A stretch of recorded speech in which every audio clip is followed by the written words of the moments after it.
Mit dem Hochzeitskleid ins Meer.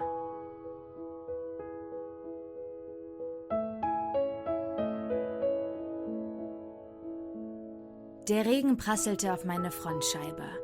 Die Welt um mich versank in düsterem Grau. Rundherum zuckten Blitze. Der Tag war schwül gewesen und nun entlud sich diese Energie mit einer unglaublichen Naturgewalt. Die Straße vor mir nahm ich nur noch verschwommen wahr, was allerdings nicht allein dem Starkregen zuzuschreiben war, der meine Scheibenwischer forderte, sondern mehr den Tränen, die mir unablässig über das Gesicht liefen. Ich hatte kein Ziel und jagte mit dem Auto über die regennassen Straßen. Immer wieder musste ich an ihn denken, und dabei fuhr es mir jedes Mal tief in den Magen. Wie hatte er mir das nur antun können, nach all den Jahren? Die Hupe eines entgegenkommenden Wagens riss mich aus meiner Lethargie. Instinktiv lenkte ich mein Auto nach rechts. Das war knapp. Ich schnaufte tief durch und reduzierte die Geschwindigkeit. 7 Jahre hatte ich mit ihm verbracht. Die besten, wenn man es so sagen wollte. Wir hatten uns mittlerweile etwas aufgebaut und eine schöne Zukunft geplant. Gemeinsam. Vor einem halben Jahr hatte er mir dann endlich einen Heiratsantrag gemacht. Ganz romantisch, mit einem Strauß roter Rosen und einem Ring war er im fahlen Kerzenlicht vor mir gekniet. Und in wenigen Wochen wäre der große Tag gewesen. Unser großer Tag. Heute hatte ich mir mein Hochzeitskleid gekauft. Als ich dieses Kleid an mir sah, wusste ich sofort, das ist es. Heimlich hatte ich es zu Hause noch mal anprobiert, weil ich es so schön fand an mir. Doch dann stand er plötzlich vor mir. Erschrocken blickte ich ihm in die Augen. »Es bringt Unglück, wenn du mich vor der Hochzeit so siehst«, meinte ich zu ihm, doch er erwiderte nichts und starrte mich nur an.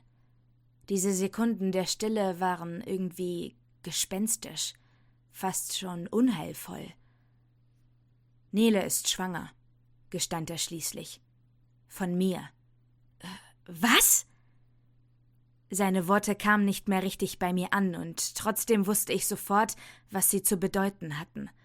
Ohne nachzudenken rannte ich an ihm vorbei, die Treppen hinunter in die Garage in mein Auto. Ich hatte den Motor gestartet und befand mich seit diesem Moment auf der Flucht. Der Flucht vor der Realität. Der Regen hatte mittlerweile etwas nachgelassen. Wie konnte er nur?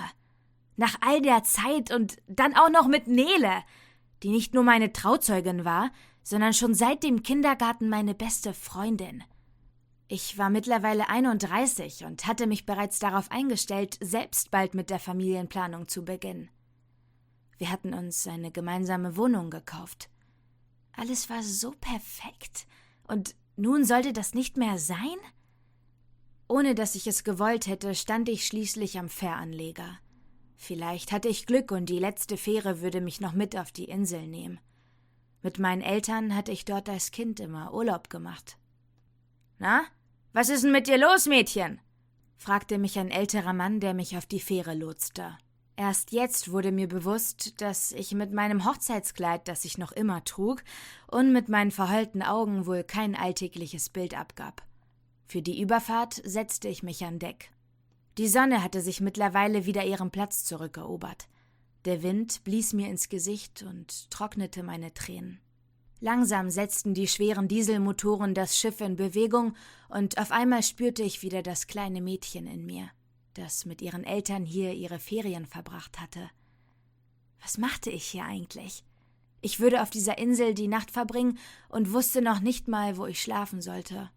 Es schien, als habe das Unwetter die Insel verschont. Obwohl es bereits abends war, stand die Sonne noch in ihrer Kraft. Ich stellte mein Auto auf einem Parkstreifen ab. Bereits jetzt konnte ich das Meer riechen. Wie eine Getriebene stöckelte ich in meinen Hochzeitsschuhen den schmalen Weg zwischen den Dünen hindurch, bis sie voller Sand waren und ich sie schließlich auszog. Und dann tauchten zwischen den hohen weißen Sandbergen endlich der Strand und das Meer auf. Ich ließ meine Schuhe fallen und rannte einfach los. Jeder Schritt ließ mich meinen Schmerz ein bisschen mehr vergessen. »Hey Lady, du hast deine Schuhe vergessen«, hörte ich plötzlich eine Männerstimme hinter mir, doch ich lief einfach weiter. Nichts konnte mich jetzt noch aufhalten. Ohne Rücksicht auf Verluste rannte ich ins Meer. Langsam saugte sich der Saum meines Hochzeitskleides mit Meerwasser voll. Als ich mich schließlich umdrehte, sah ich am Strand einen verdutzt dreinblickenden jungen Mann mit Badeshorts, der meine Hochzeitsschuhe in der Hand hielt. Der Wind, der vom Meer herkam, wehte mir mein Haar ins Gesicht. Ich konnte einen leichten Muskelansatz auf seinem sonnengebräunten Oberkörper erkennen. Seine Frisur war etwas zerzaust. Langsam watete ich zurück zu ihm. »Ich glaube, dein Kleid ist hinüber«, meinte er mit einem verschmitzten Lächeln zu mir. Er war mindestens 10 Jahre jünger als ich. »Scheißegal, ich brauche es eh nicht mehr.« Mit einem Mal merkte ich, wie mir wieder die Tränen in die Augen schossen. Tief getroffen ließ ich mich in den Sand fallen.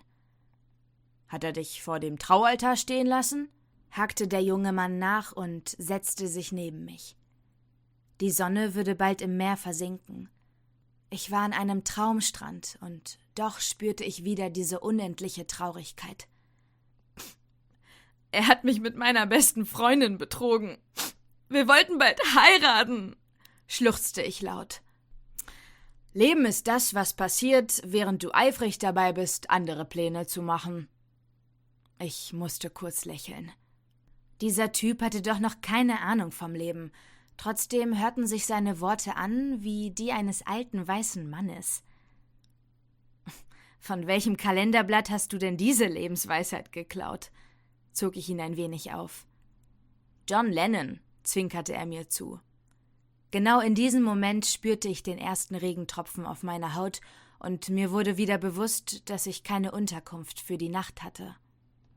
»Willst du mit zu mir?« fragte mich der junge Mann neben mir, als könne er meine Gedanken lesen. Der Regen wurde immer stärker, und was hatte ich schon groß für eine Wahl?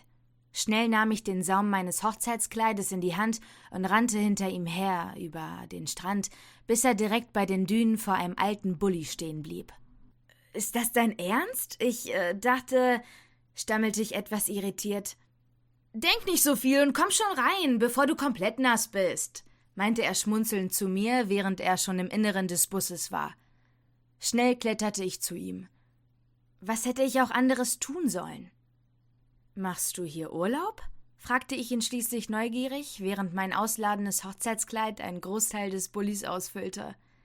»Ich habe dieses Jahr Abitur gemacht und bevor es weitergeht, wollte ich einen Sommer mit dem Bulli meines Vaters durch die Gegend fahren, sich einfach treiben lassen«, erklärte er mir und strahlte dabei Zufriedenheit aus. »Lust auf ein Glas Rotwein?« »Gerne, allerdings müsste ich vielleicht...« »Dein Kleid ausziehen?« ergänzte er meinen Satz grinsend. Verlegen blickte ich ihm in die Augen, die so blau waren wie das Meer. Ich nickte fast schon etwas schüchtern. »Ich hoffe, es stört dich nicht.« Langsam näherte er sich mir und öffnete den Reißverschluss meines Hochzeitskleids. Gänsehaut überzog mit einem Mal meinen ganzen Körper, als er mich kurz berührte und ich seinen Duft roch. In Zeitlupe glitt mein Kleid zu Boden und ich befreite mich aus diesem Tüllgefängnis. Er stopfte das Kleid auf den Beifahrersitz, wo es niemanden mehr störte, während ich nun vor ihm stand und nur noch meine Unterwäsche trug. Den weißen Spitzen-BH hatte ich mir ebenfalls neu gekauft für die Hochzeitsnacht. Doch war es nun nicht mein Freund, der mich damit sah, sondern dieser Fremde vom Strand. »Steht dir auch gut«, meinte er frech und reichte mir mein Rotweinglas. Ich stellte es auf die Ablage, nahm vorsichtig seine Hand und führte sie zu meiner Brust. Und ehe ich es realisierte, kamen seine warmen Lippen auf meine zu. Seine Zunge war weich wie Samt. Er öffnete meinen BH, während ich seine Badeshorts langsam nach unten schob. Behutsam drückte er mich auf die Matratze im hinteren Teil des Bullis und ich spürte seinen nackten Körper an meinem. Er liebkoste mich am Hals und mit Hingabe spürte ich schließlich, wie er sich in mir bewegte. In diesem Moment hatte ich alles vergessen, was war. »Vielleicht komme ich mit dem Bulli ja mal in deiner Gegend vorbei, Lady«, meinte er am nächsten Morgen zu mir, als ich mich von ihm verabschiedete. Und lass dich von deinem Typen nicht unterkriegen. Andere Mütter haben auch hübsche Söhne. Ich musste lächeln. Die nächste Zeit würde mit Sicherheit nicht einfach für mich werden. Doch in diesem Augenblick war mir klar, dass irgendwann auch wieder bessere Zeiten